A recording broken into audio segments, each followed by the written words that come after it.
এই আপত্তিকর কথা বলার পরে যখন তারা দেখলো বাংলাদেশের সকল মানুষ তীব্র প্রতিক্রিয়া প্রদর্শন করেছে, তখন তারা বলল যে তাদের অ্যাকাউন্ট বলে হ্যাক হয়ে গিয়েছিল।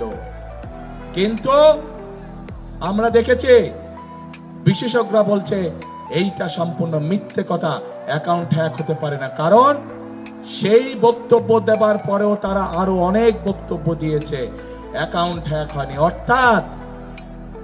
অর্থাৎ কি দাঁড়ালো যে তারা সমগ্র জাতির সামনে জ্যান্ত ভাবে নিজেদেরকে রক্ষা করার জন্য মিথ্যে কথা বলছে।